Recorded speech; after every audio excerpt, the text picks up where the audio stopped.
So magandang gabi sa inyo mga paps. So quick update lang tayo. Naggumawa kasi ako ng DIY bracket para sa MXI ko.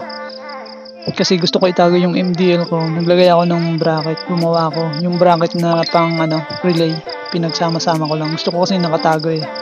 So ayan, nasa ilalim kasi kapag nasa harap mo siya, hindi mo siya makikita hanggat hindi mo sinilip sa baba. So ayan, nakatago na. Pero kailangan mo dyan ibaba yung front fender mga paps para hindi sumayad yung MDL mo. So ayan yung MDL ko, wala naman siyang sayad. Halos lang ang binabadya na sa front fender. So okay naman yung spot niya. Maliwanag naman, sakop naman yung So ito pala yung kapag gabi. So para okay naman, hindi naman masyadong nakakasilaw kapag kahit naka low beam. Depende na rin sa pag-a-adjust na yung So ito pala yung yung ginawa kong dinagyan ko ng nut na parang washer na din para bumaba yung front fender natin. Pero make sure mga paps, ginawa nyo to is maganda yung play ng shock nyo para hindi aabot yung fender sa gulong nyo.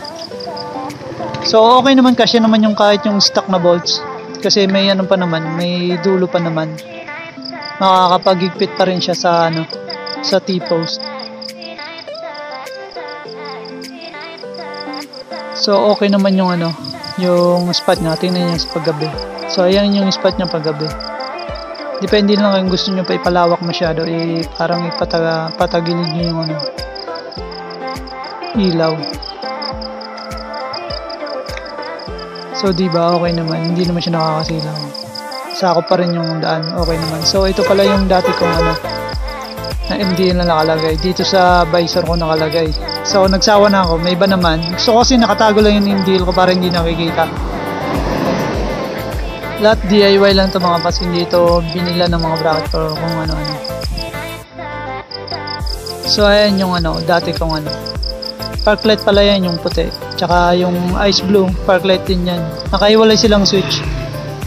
So maraming salamat sa inyo mga paps. Quick update lang to, quick video lang to. Sana may natutunan kayo sa mga DIY ko.